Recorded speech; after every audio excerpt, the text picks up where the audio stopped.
Sa gulo ng mundo, kaliwat ka ng isyu. Itaga mo sa bato. Andito lang ang magiging gabay nyo. Kasama ang iba't ibang kilalang abogado. Tuwing 1:00 hanggang 3:00 ng hapon. Araw ng Sabado. Itaga mo sa batas! Itaga mo sa batas! One DJ Chini. DJ Chini. Know your rights, know your defenses, and fight what is right. Walang maaargabyado sa taong may alam sa karapatan nito. Itaga mo sa batas! Itaga mo sa batas! Dito lamang sa 107.1 Max News FM, South Surgeon. Itaga mo sa batas with DJ Chini. We're back here together with our law students, guests here, radio guests, Sir Dan Henley Sales, Sir Mohammad Omar Awang, and our supervising lawyer, attorney Ryan Omar Reyes. Okay, so now ladies and gentlemen, okay, ready na ba kayo? Ready na ba kayo? Fasten up your seatbelts and let's do some law or legal flight. Okay, ayan. Anyways, on the rules rules on procedure, yes, ng impeachment proceedings, and let's begin with the impeachable officials. Sino nga ba ang mga ito? At anything na pwedeng ma-discuss natin about impeachment. Let's start with Sir Omar. Okay. Again, good afternoon everyone. So, first, i-define muna natin ang what is impeachment. So, ang impeachment ay isa itong proseso sa ating gobyerno kung saan ang ating kongreso ay sinisiyasat nila at inimbestigahan ang mga officials natin na may high na position sa ating gobyerno. Yeah, right. Kapag yung official na ito ay nakapag-commit ng malalang paglabag sa batas or let's say violations and sumobra sila sa mga powers na binigay sa kanila, pwede silang ma-filean ng impeachment. And let's also remember na impeachment ay isa tong sui generis. To put it simple, iba po siya sa criminal procedures and civil procedures. Kumbaga, after po ng pag-impeach sa isang high na official sa ating gobyerno, sila po ay pwede lamang na maitanggal sa kanilang posisyon, at in the future hindi po sila pwede mag-run for office. Yes. Yeah, public office. And so, ang layunin ng impeachment ay para maprotektahan ang publiko, tayo po. Galing po sa from those officials, no, na let's say corrupt or abusive sa kanilang powers. We will also specifically discuss all the crimes na pwedeng the grounds. Yes.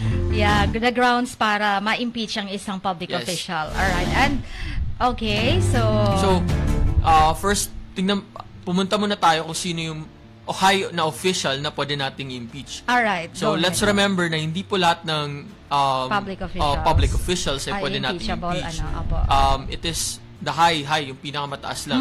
So, first is the President, the Vice President, the Supreme Court, Justices, at mga members ng constitutional commissions like CSC, at ang ating mga ombudsman. Ayun. So those sa mga nabanggit ko, sila lang po yung pwede nating i-impeach. Yes. So those are the impeachable officials. Yes, 5 lang po. Oo. So other than that, hindi na removal na lang po. Removal of office na lang, hindi na siya pwedeng kasi baka naman sabihin na si Senator ganito i-impeach na yan. Hindi siya impeachable. Ang mga senador hindi impeachable. Okay, pwedeng i-remove sa office nila pero hindi through impeachment. Yes. All right. Okay. So again, the impeachable officials, the President, the Vice President, the members of the Supreme Court, Yes. the members of the Constitutional Commission, Yes. and the Ombudsman. Okay, pero mamaya, didiscuss natin, sino ba itong mga members ng Constitutional Commission? Okay, para mas maintindihan din natin, and in layman's term, mas maunawaan palalo ng mga listeners natin. Okay? At mga kamax, tune in na po agad. Magpa-data na rin para masilip nyo po ang ating mga special guest right here sa live stream. And then like and share. Okay, sige. Back to Sir, nalilito ako kasi si Attorney Ryan Omar din no? Ayan, so I guess si Sir Muhammad Omar Awang. Okay. So go ahead po. So after that, pumunta naman tayo sa ating grounds. So in order para makapag-file tayo ng complaint para sa kanila, they must first kailangan nilang makagawa ng like grounds for impeachment. So first, there are like 6 grounds for impeachment. So first, the official must they have committed bribery, treason,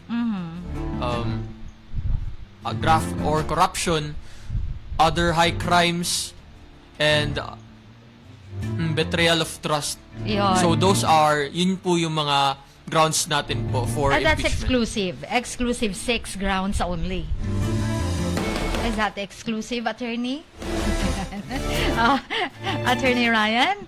Sasagutin na yan ng ating student. Okay, Sir Dan, go ahead.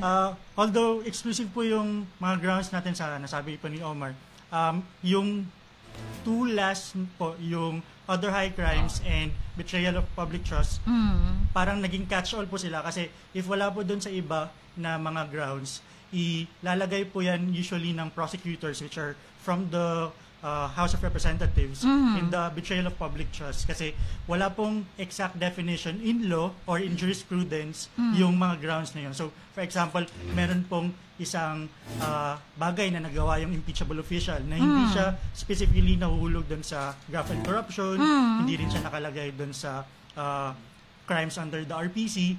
Ilalagay po yan ng Congress dun po sa betrayal of public trust. Kasi po, basically, ang idea po ang concept po ng impeachment is, it's not actually parang criminal case against the impeachable official, but it's actually a way to protect the people from that official. So it's basically just for the removal of that official. So, ang betrayal of public trust po na catch-all, parang sinasabi dito na kung ang yung powers na binigay sa'yo ng mga tao as a high official in the land na betray mo, that is in itself a ground for you to be removed from that position, which is given to you by the people also. All right. So again, can we enumerate again the 6 grounds na pwede kang ma-impeach? Pwedeng ma-impeach ang isang... Kasi, di ba, parang sasabihin na, ay, ganito, ganyan, tapos hindi naman pala included dun sa grounds para ma-impeach ang isang public official. Tapos ang mga, sa social media, ang daming magagaling, ang daming marunong, di ba? Tapos kahit without even considering na, ay, hindi naman kasali kasi naman sa grounds yan, bakit mo i-impeach? Di ba? May mga ganon. Yes, attorney, parang mayroong gustong sabihin si attorney. Okay, go ahead Tama yung po. sinabi ni Dan, no? Na itong other high crimes or betrayal of public trust being 2 of the grounds for the impeachment, parang catch-all siya. Kasi once public trust, the public office is just entrusted with the public. Yeah. So there are many things na makakapagpawala ng trust ng public doon sa isang public official. Like for example, kapag hindi na lang mapagkakatiwalaan when it comes to decision making, no? So also kapag hindi na rin lang mapagkakatiwalaan in performing the duties and functions of that position, so that would fall under the betrayal of public trust. Ayun. Oo, kasi naman hindi naman betrayal of public trust, talagang malawak yung scope ng public trust na yan na pinag-uusapan natin. Ayun, kaya yun. Pero of course, pwede nating isa-isahin ba yung grounds like culpable violation of the Constitution? Ano bang ibig sabihin yan? Para mas maintindihan ng mga nakikinig ngayon, yung culpable pwede nating unahin ang culpable violation of the Constitution. Bakit impeachable siya ang isang official kapag may culpable violation ng Constitution? Okay po. Basically Go ahead. po, to simplify yung Constitution po, yun po yung parang framework or operating system kumbaga ng government natin. Yeah, as the highest law of the land. Highest law and fundamental law. So meaning, kung napansin po natin yung mga impeachable officials po na exclusive list ng impeachable officials are all defined under the Constitution. Yes. So basically, it's the Constitution that gave them the rights. So any violation po of these officials of the constitutional powers that was given to them, so kung lumampas sila doon sa mga kapangyarihan na binigay sa kanila ng mismong Constitution, yun po yung tinatawag natin ng culpable violation. Pero we need to remember that this is not just any violation, dapat culpable violation. And so, when we say culpable? pag culpable violation po, merong yung nature po ng paglabag is matindi po or grave, grave gross, po, ganyan. yung Opo. paglabag. Opo. Hindi po siya yung mga maliliit lang na paglabag, kundi malaking paglabag po Yun. sa mga provisions ng Constitution po. Yan. Alright. So, parang severe. Opo, Yan talaga ang violation niya sa Constitution. And we're talking about, okay, thank you, James. And Okay. intentional po, gusto ko lang po idagdag, dapat intentional yung paglabag kasi. Ayun. Opo. Okay. So, intentional, when we say intentional talaga, mayroon bang hindi intentional kaya, Opo, no? kasi Or sa, accidental pwede pong lang? negligence. Or, Negligence lang. Alright, okay. Hindi pong pwede negligence. So, dapat ma-establish muna na culpable talaga, intentional talaga yung violation niya. Okay. Alright. So, klaro na yon mga kamaks. Kung may question kayo at medyo vague sa inyo, di pwede kayong magtanong sa ating comment section dahil you're very much welcome po at sa live stream natin, meron tayo dito sa comment section. Ayan, kung meron kayong medyo si Sean David na naging letter sender tuloy. Naging guest din natin, nandyan siya sa comment section. Wala lang, nagpuso-puso lang siya, ganyan. Okay, ayan. And, hello, makulimlim na hapon mga kamaks sa Levi. Magtanong ka na. Okay, magtanong ka na dun sa culpable violation, kung meron man, okay? So, ano bang sample ng culpable violation of the Constitution, Dan? Culpable violation of the Constitution, I'm not remembering specific things right now, but basically, for the members of the constitutional commissions, their powers are limited, very limited, because their constitutional commissions, the powers where they could, the acts that they could do are limited also by the Constitution. So, pag may overreach po of the powers, for example, kung si ombudsman po ay may ginawang isang bagay or isang desisyon na sobra na sa pwedeng ma-decide ng isang ombudsman, ito, at alam niya na yun ay bawal sa Constitution, yun po ay magiging culpable violation of the Constitution. Alright, okay. And of course, may mga qualifications naman na nakasaad talaga sa Constitution, sa ating mga presidente, vice president, and everyone else na impeachable na officials, and mga hindi lang doon limited yung kanilang violations na sa under the executive department or kaya sa legislative department, whatsoever. Pero kahit na under the Bill of Rights, di ba? May, yan, pwede pa. Pwede rin. Constitution as a whole. Alright. Okay. Sige, Attorney Ryan. Also to add dito sa Yes, culpable po. violation, for example, sa President, the powers of the President are actually enumerated na in the yes po. Constitution. Yan po. So one of the powers is to enter into treaties, into agreements with other country. So for example, if the agreement or the treaties that were entered were not favorable to the Philippines, to the country, so that may be tantamount to a culpable violation. Culpable of the violation. Such as infringement na sa rights ng sa public interest na po, ganyan. Yes po, yes po. Ayan. Anything that could be violative to the public interest. Yan. Like for example, Opo. the purchase of anything that would just that would just squander the monies the money of the people. Okay. So that might fall under bribery, but also to the culpable violation. Being a president, your powers are just limited to those that are in the Constitution, and also in jurisprudence, the power of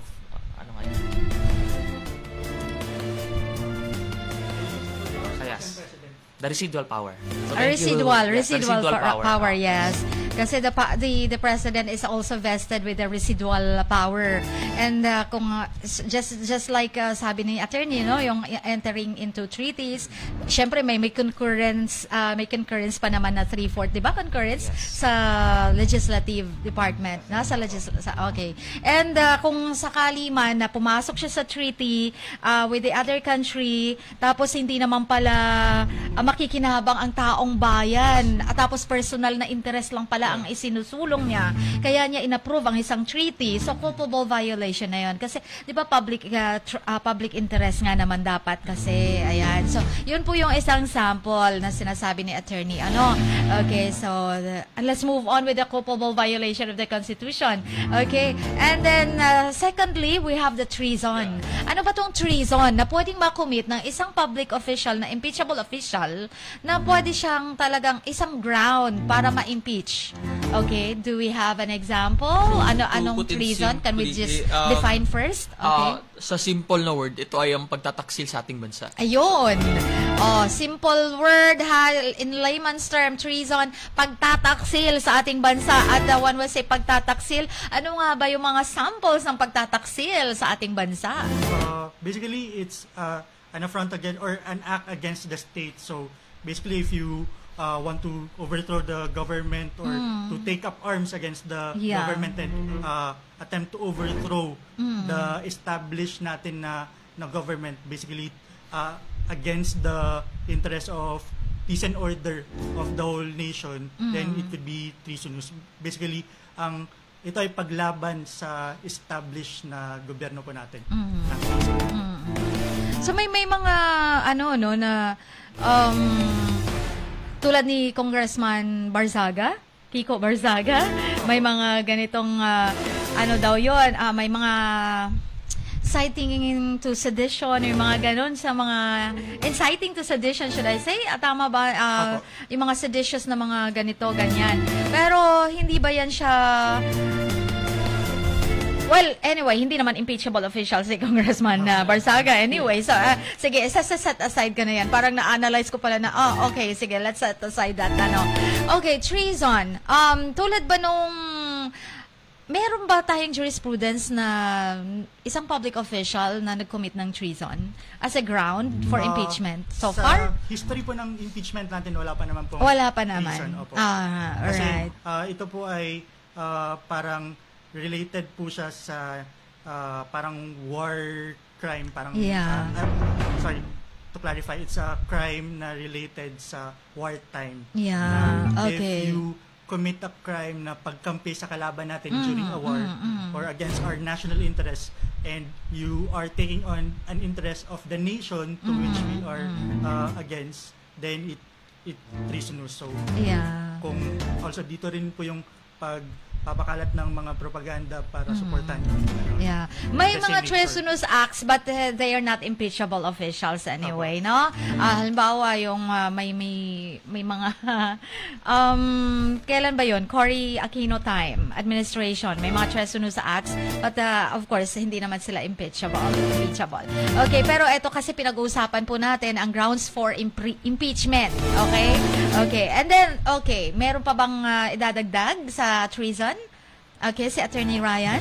Another that would fall under treason is yung giving aid to the enemy countries. Ayan. Kung halimbawa, nagbibigay yung mga important information natin, binibigay mo doon sa ibang bansa, diba? Yung mga secret na dapat sa Pilipinas lang, ay tawag ito, dinidisclose mo sa ibang bansa. Those are our enemy countries. So that would constitute also. Kalaban natin sa giyera, tapos nagbibigay ka ng aid sa kanila. Even giving food and giving shelter, di ba parang na rin, kasama na rin yan siya sa treasonous acts. Yung parang kalaban mo, tapos sinyelter mo sila, pinotektahan mo sila, kalaban nga ng Pilipinas, something like that, pero siguro mga World War II, mga World War, may mga ganong, nangyayari, di ba? Opo, ayan. Okay, so, let's move on with bribery. Ayan, malawak ang scope nitong bribery na to. Itong public officials natin talagang very prone to bribery. Okay, so isa sa mga grounds ng impeachment kung bakit mai-impeach ang isang public official, high public official at that, na bakit ang bribery kasama dun sa ground ng impeachment.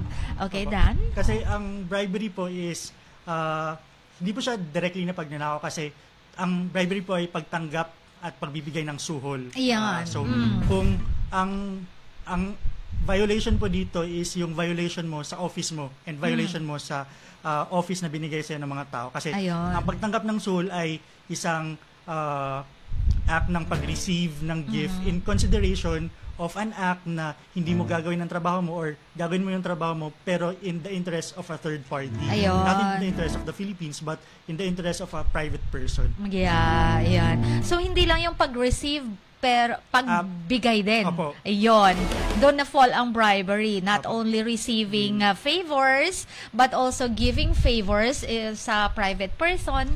Diba? Hindi sa public interest talaga. So, okay. ang parties po nakakommit nito, yung public official and yung private person. So, yeah. For the impeachable officer, sila yung tumanggap. Pero sa private person naman, pwede silang malitis or makasuhan sa courts natin. Pero hindi po impeachment, pero liable pa rin po sila criminally for their act of giving the bribe. Yeah, okay. Just like with the kasi na-acquit itong si, bago lang no? Kahapon lang, October 24, na-acquit si Enrile sa kaso nila. And diba may bribery din kay Napoles. Apo. Ayan, kay Gigi. Chief of Staff. The Chief of Staff of Enrile. Ayan, so may bribery, may kasi syempre may mga ghost projects din sila.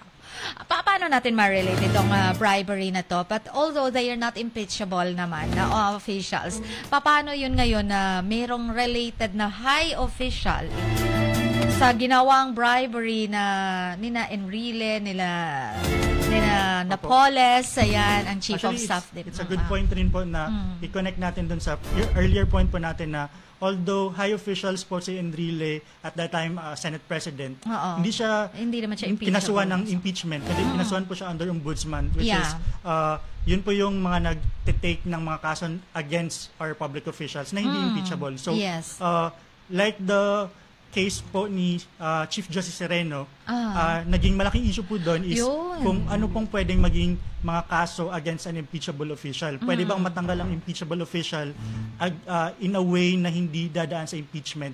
So, ang naging sagot po doon is very limited in the case of Chief Justice or other impeachable officials. It's either impeachment or co-warranto. Very limited po ang way ng pagtanggal sa kanila. Pero kung hindi naman po impeachable officials like mga Senate President and other na mga lower sa Senate President, pwede po silang matanggal or ma-suspend or any penalty through a case in the ombudsman po. Ayun. Okay. Ayun. So, pero na-acquit nga sila, no? Na-acquit sila. Tama lang ba na sa tinagal-tagal ng years na yung kaso nila, no? Ngayon lang lumabas na hindi sapat, hindi enough, hindi sufficient ang ebidensya laban sa kanila kaya na-dismiss or na-acquit ang mga Actually, we cannot question naman the wisdom of the decision-making body. Actually, accusation is one thing, but to prove your accusation is also another thing. So, kaya nahihirapan kasi there is a presumption of innocence na unless proven beyond reasonable doubt, unless proven guilty ka, then the presumption of innocence would prevail. Yun. So, kailangan talagang in prosecuting, kailangan substantive yung ating evidence, kumpleto. Correct. So that there is a higher chance of conviction. Ayan. Okay. Now, we proceed with the graft and corruption. Okay, so, of course, dahil sa impeachment, na controversy against VP Sara, kasama doon ang ground ng graft and corruption. Okay? Kaya siya na-file ng impeachment, Kayo ba, paano nyo ba, i-relate dito sa controversial issue na graft and corruption, betrayal of public trust, parang nandun na yata lahat yung sinasabi nilang grounds para ma-impeach talaga si anong nangyari at bakit nagkaroon ng mga gulo ang articles of impeachment and all, kaya hindi siya nag-prosper? Opo, basically, nasabi ni DJ Ginny, DJ, yung grounds po na nilagay ng Kongreso sa articles of impeachment versus the Vice President is basically halos lahat po ng grounds. Pero gusto nila, halos lahat ng grounds na yun gusto nila i-cover against the VP. But the meat of their contention was that there was graft and corruption and there were acts by the Vice President that were constituting betrayal of public trust. So dun po sa graft and corruption, i-relate po natin dun sa discussion natin. There's graft and corruption when a person takes ill-gotten wealth or from public funds, nilagay niya sa sarili niyang bulsa yung wealth ng bansa. May misappropriation. But also when he or she, the official, benefits from the contracts of government. So any act that would transfer the public funds from public coffers to their private na mga funds would be graft and corruption. So in this case po, the allegations by Congress in their articles of impeachment, actually meron pong 4 na complaint, pero ang naging articles of impeachment lang po isa.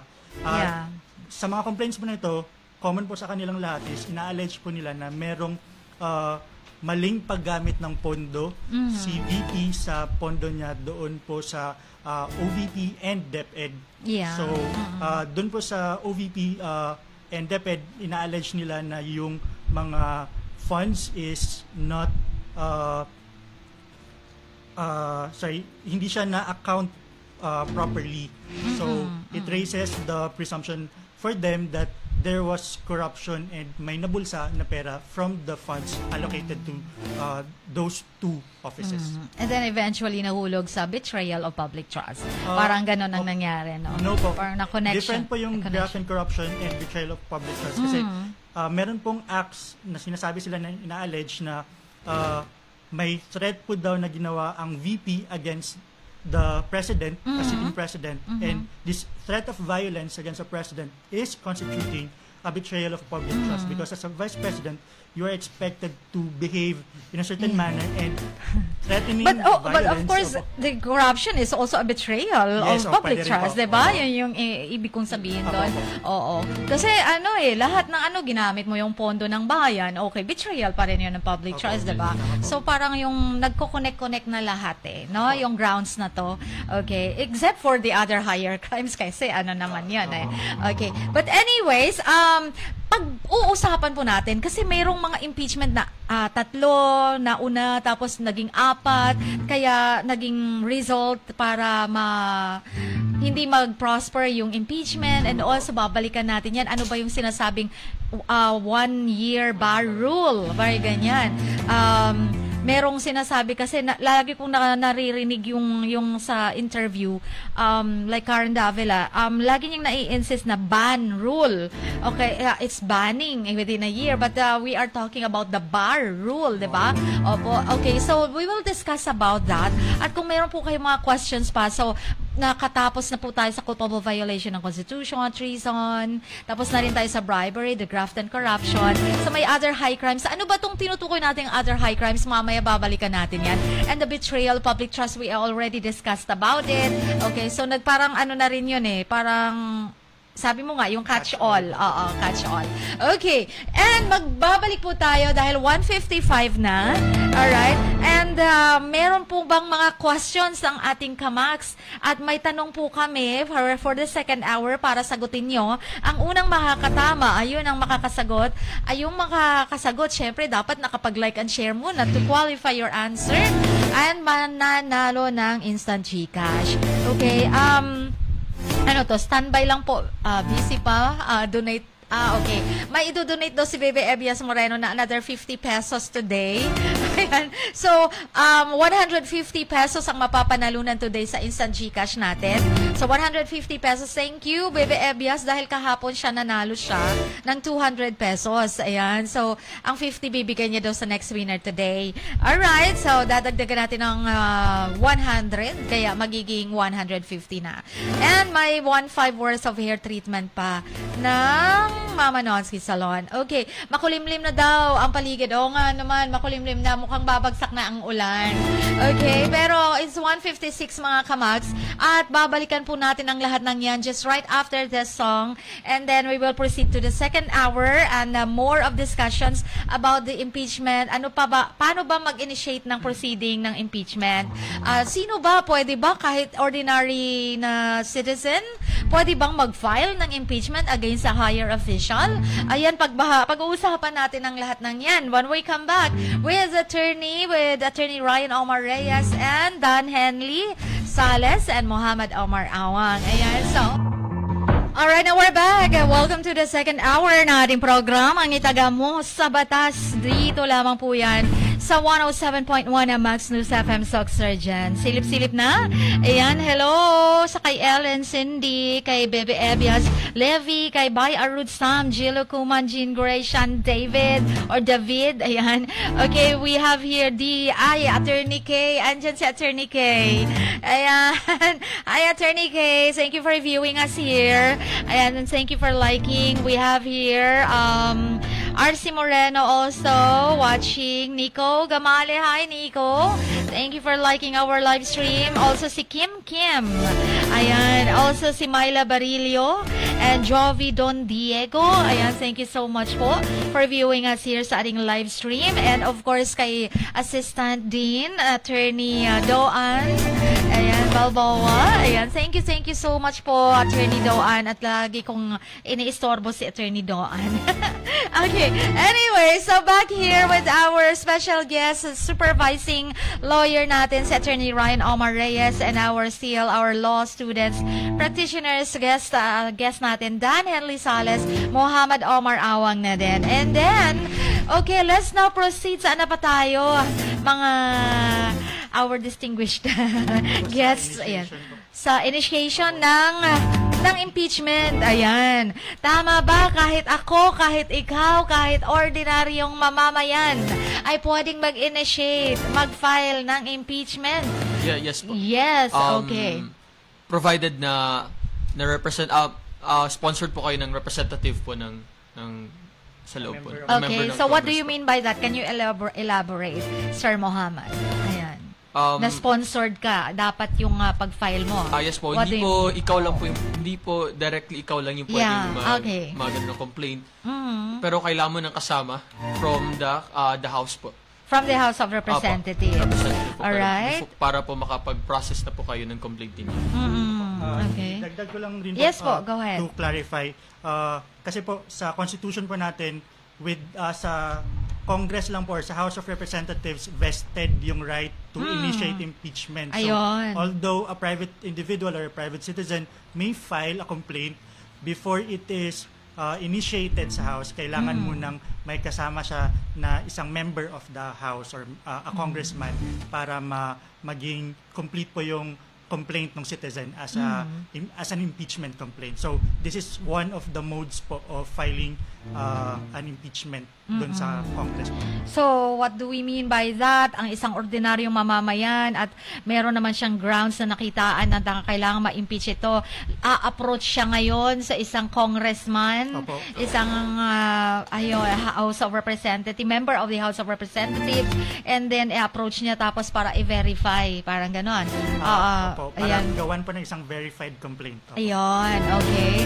And then, paano ba natin makukumbinsi ng isang congressman na parang bibigyan ka ng pansin na isa kang, ay, sino ka? Parang gaganon na parang natatakot naman ang isang ordinaryong mamamayan to approach a member of a House of Representative o isang congressman na baka na baliwalain lang ako, baka pagtatawanan lang ako. May ganyan, ano? So, paano ba maririnig ang isang boses ng isang ordinary na citizen? Dapat po hindi tayo matakot na mag-approach sa mga congressman natin kasi we need to remember that they are representatives and we are in a Republican democracy, so they are sitting in a position in virtue of representation of the people Yeah. that elected them. So meaning they are our voices in Congress. Yan. Sana marinig ng mga congressmen. Opo. So, Okay, kasi kaya nga tawag representative to represent us, 'di ba? Ayun, okay. so they could approach the congressman in the offices. Lahat po ng congressman may offices po sa mga distrito kung saan sila nagsiserve. And also, meron pong mga contact number or pwede pong ipadala nila diretso sa addresses ng congressman, either dito or sa QC po. Ayun, okay. And then, so what else? Yung initiation ng impeachment?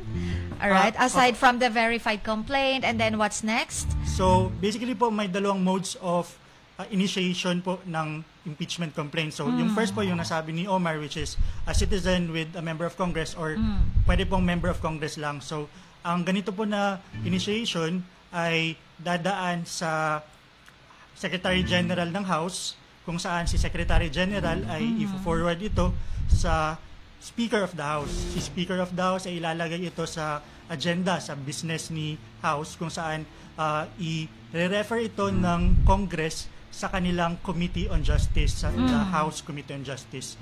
Doon sa Committee on Justice, titignan ng Committee on Justice kung sapat ba ito in form and in substance.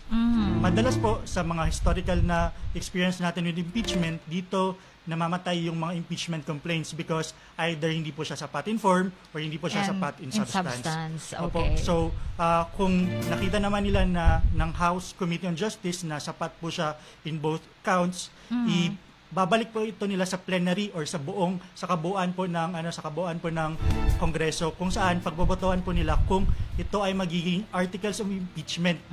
Meaning ito po ay magiging charge na kumbaga against that official at mafo-forward na siya sa Senate, that will try and hear the case. Pero importante po na malaman natin and clarify na pag meron na pong articles of impeachment na na-approve ng plenary, ang official po na yon ay matatawag na na-impeach. Kahit hindi pa po siya nahatulan ng Senate, pwede na po siya matawag na impeach because ang impeach po sa jurisdiction po natin, ang meaning lang po niya is nakasuhan na yung impeachable official na yun sa Congress na level. Kaya nga sinasabi nila na nag-decide na ang House of Representatives na impeach na si VP. Impeach na si VP. Sasabihin ng iba na hindi pa nga hindi pa nga nag-uumpisa yung proceeding no? So eto lang naman ay nag-originate kasi sa House of Representatives yung impeachment na yon. So pwede nating matawag na sabi mo nga na impeach na ang itong pero wala pang hatol. Okay, kasi we mean by impeached is may kaso po. May kaso na. Okay, may na-file na talagang impeachment. Articles and then itatry na lang di ba ang Senate naman, ifo-forward ng House of Representatives to the Senate to try and hear the case naman. Ayan. At sila yung magta-try nung proceedings na yon. As judges po. As judges na. Okay, so anong nangyari ngayon at binalik naman ng Senate doon sa House of Representatives? Dahil hindi daw kompleto yung articles of impeachment and eto nga dahil nagbigay na ng hatol ang Supreme Court, di po ba? Ayan yun na nga sabi mo nga not complete in form and in substance and due to the 1-year bar rule. So paki-elaborate naman yan para maintindihan ng ating mga listeners. First po muna yung concept po ng 1-year bar rule. Sa Constitution po natin mismo, meron pong rule doon na hindi pwedeng ma-file ng isang impeachable official ng more than one impeachment in 1 year. So meaning, ang pwede lang pong ma-initiate na impeachment ay 1 year lang. Isa lang po sa isang taon. Ayan. Isang beses lang po sa isang taon. Paano nag-conflict yon sa 1 year bar rule? Kailangan po natin balikan muna yung ikalawang mode po ng pag-initiate. So, discuss pa natin yung first mode. Meron pong second mode actually, parang shortcut kumbaga ng pag-initiate, which is instead na isang congressman or isang citizen plus isang congressman na minimum, pag yung complaint po, impeachment complaint ay signed by at least 1/3 of the whole House of Of all Representatives, the members. hindi na siya dadaan sa committee, magiging articles of impeachment na po yung complaint na yun, at mafo-forward na siya sa Senate as articles of impeachment. Ang sabi ng Constitution, where the Senate will proceed with the trial forthwith. So meaning Forthwith. agad, Yeah, agad. immediately. Ayan. So yun po ang Dahil ginawa. naging controversial yung forthwith na yan, no? Okay. So yun po ang ginawa ng Congress. Doon, hindi na po nila in-entertain yung first 3 complaints na ginawa under the first mode.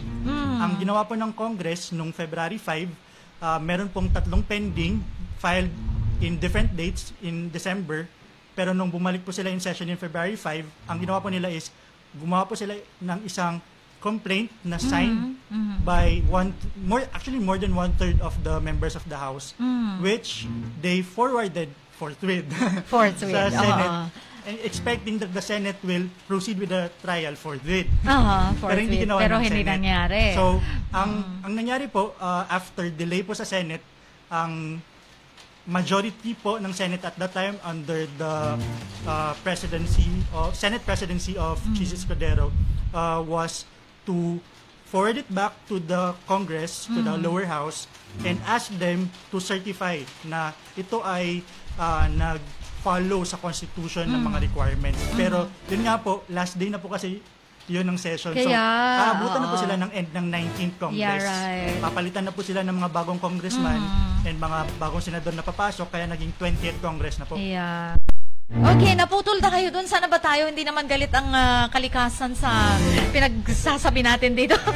Yung pagbalik pa ng impeachment. Yes. complaint Apo. Yes. Sige. from- Go ahead po. Continue po natin. Opo, Ayan. so ang status po ngayon ng impeachment or articles of impeachment dun sa House is, yung pagbalik po sa House is effectively wala na pong effect yun under 19th Congress kasi hindi po continuing body si House of Representatives.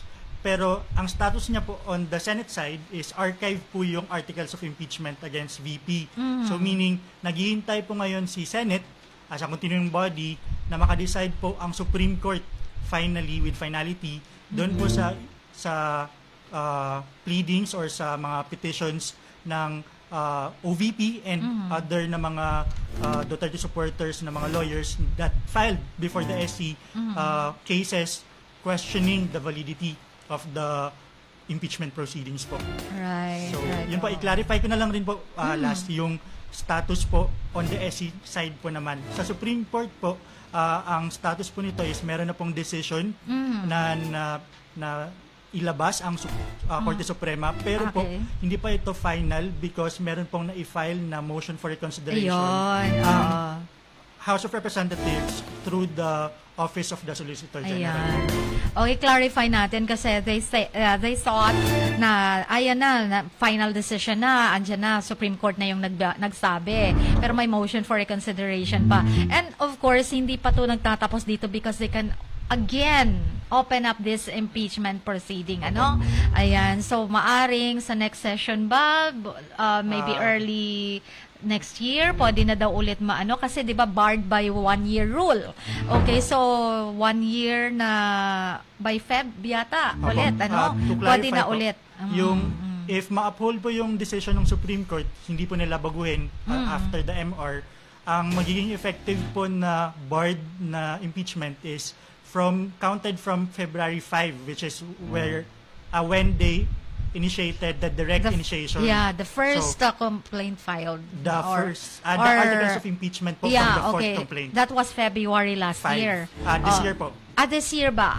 Oo. And then next year, magbo 1 year na. Opo. So, Oo. ang next po na impeachment is pwede po ma-file February 6 po in 2026. Ayan. So, do you think prosper po ba yan?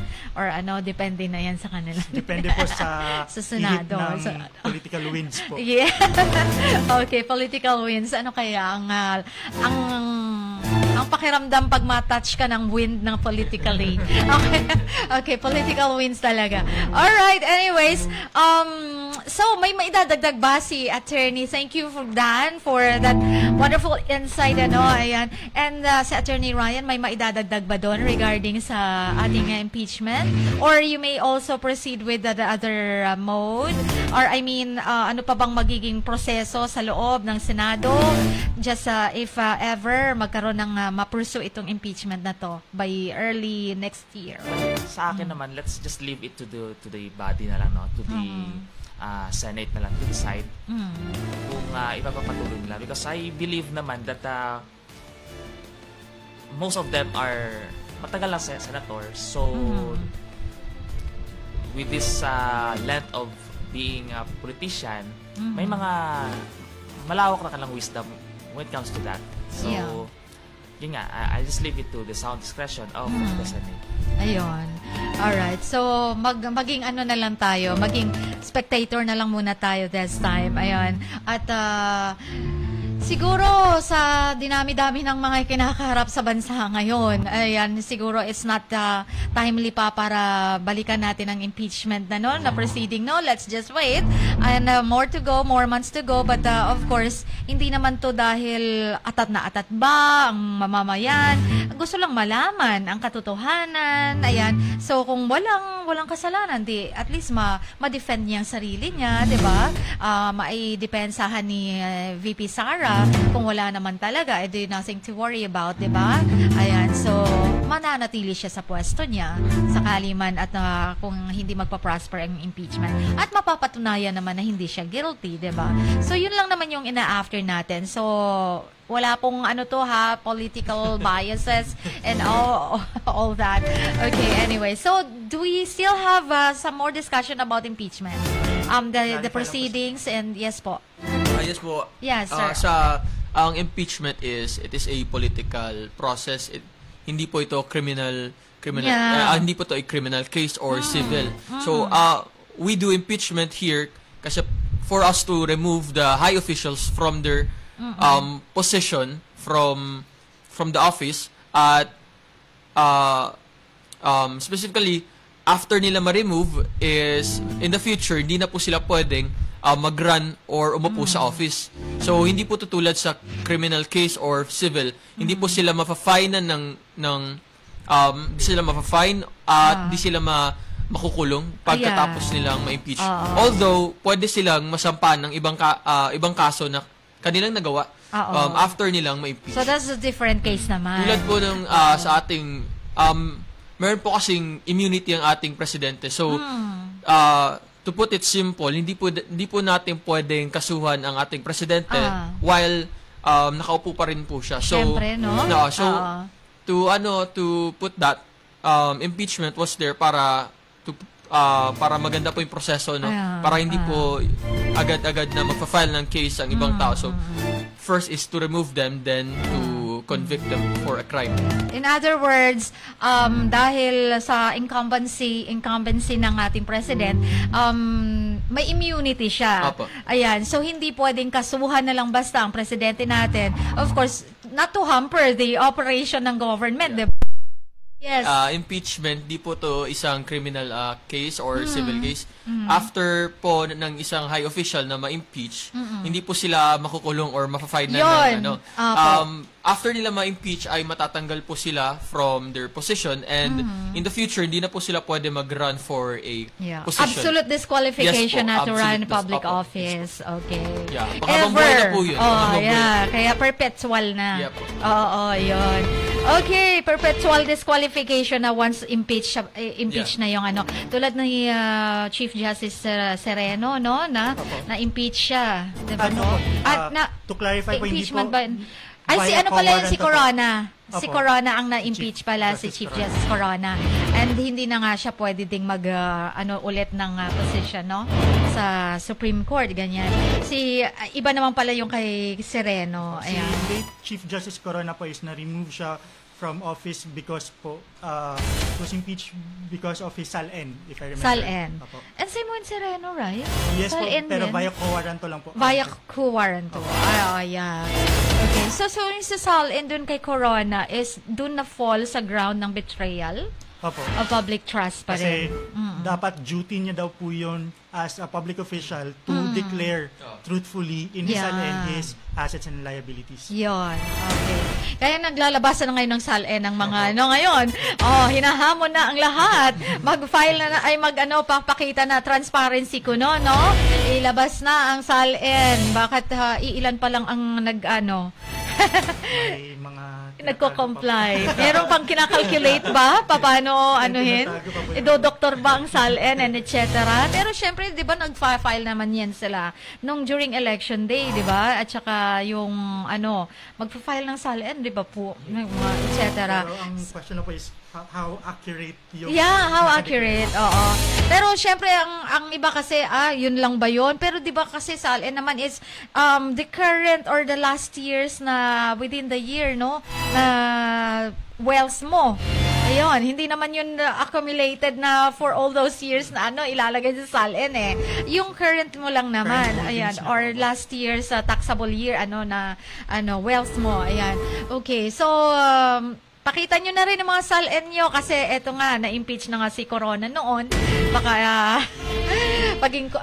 ayan si Sereno naman sa Kuwaran 2. So, pwede ding ma-apply sa senators, sa mga House of Representatives members. Pag makitaan na, syempre, ang iba, yun na nga, how accurate nga ba ang SALN na to?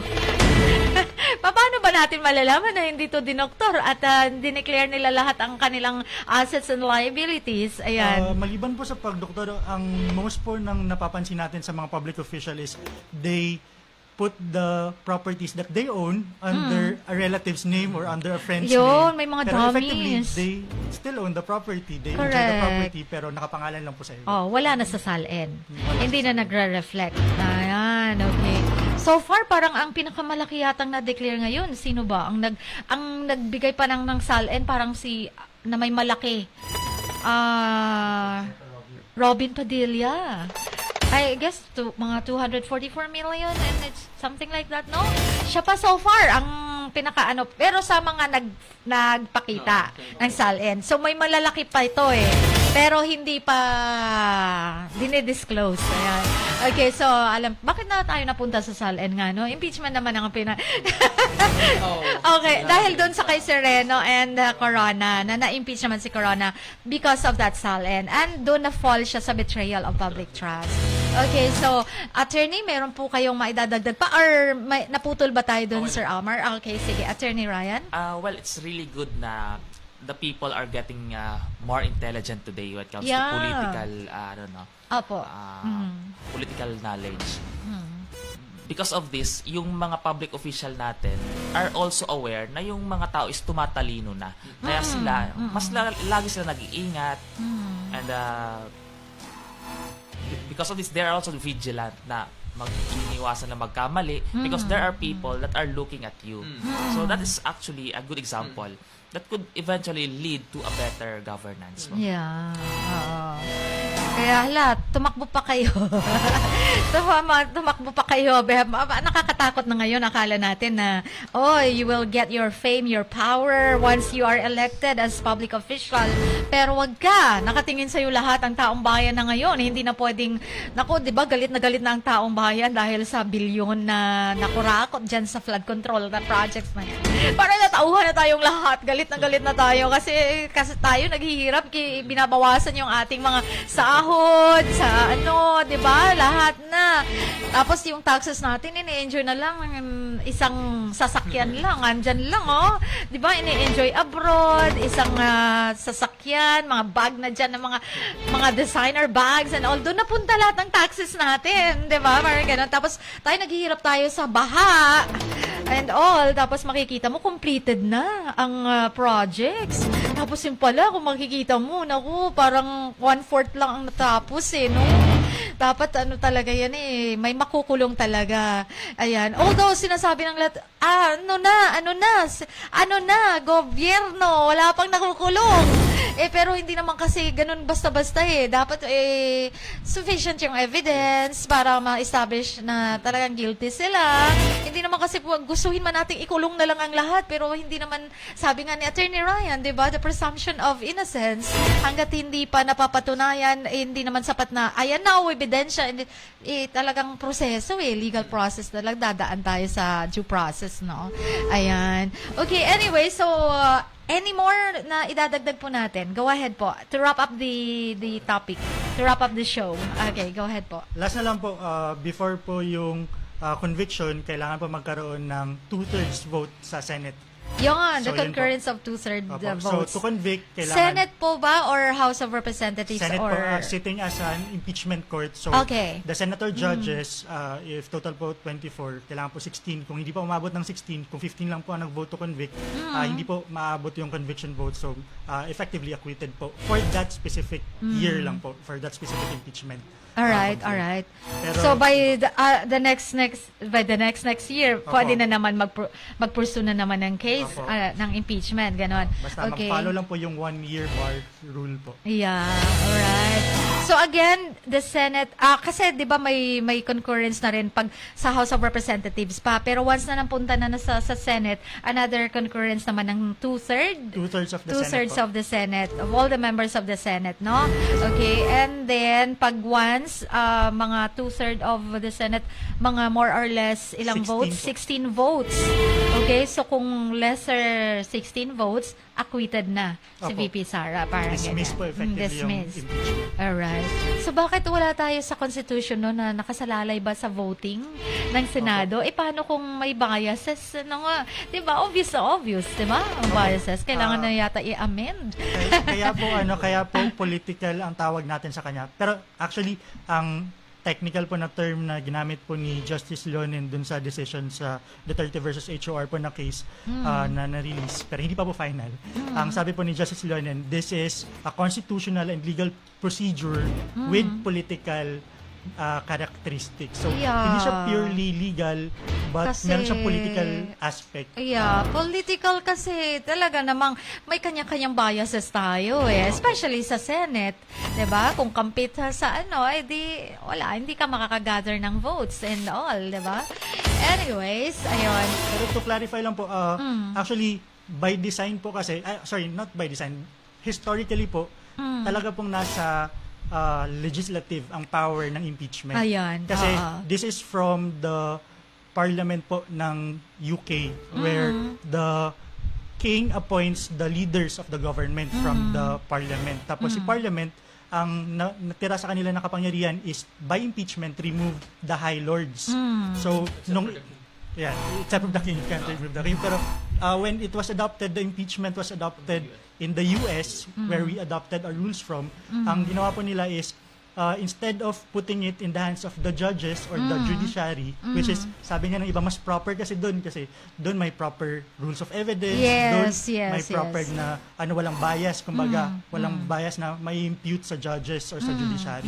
Pero sabi ng framers ng Constitution ng US, kailangan siya stay sa legislative because ang tinatanggal mo ng mga official are the high officials that the people elected. So basically, if it was the political will of the people that put the high officials there, only the most powerful na force in the democracy could remove them dapat. So sino ba ang pinaka-powerful na power, the sovereign basically sa isang democracy, the people, and the people exercise their power through their representatives. So, but the question is, why does the Senate na sila lang ang mag-vote? Why not the people themselves, di ba? Why not the people? Dapat magkakas ng votes and all. Yes, Ayan, kung kailangan ma-totally impeach ba yung isang higher official, but nakasalalay kasi upon the discretion of the Senate, ang impeachment. Alright? Well, actually, it would be impracticable naman din kung tayong lahat Sabagay. ay boboto. Kasi it would also cost us millions. No? Siyempre, kapag nagkaroon ng botohan, kailangan natin ng mga ballots. So, but we're talking about impeachment It's also imbued with public threat, public interest. Medyo costly siya. Oo. And also, costly lang nga lang. we the people are also represented naman in the House of Representatives. So, yeah, sa bagay, the opo. articles of impeachment nag-originate naman sa kanila, that would also speak of the voices of the people.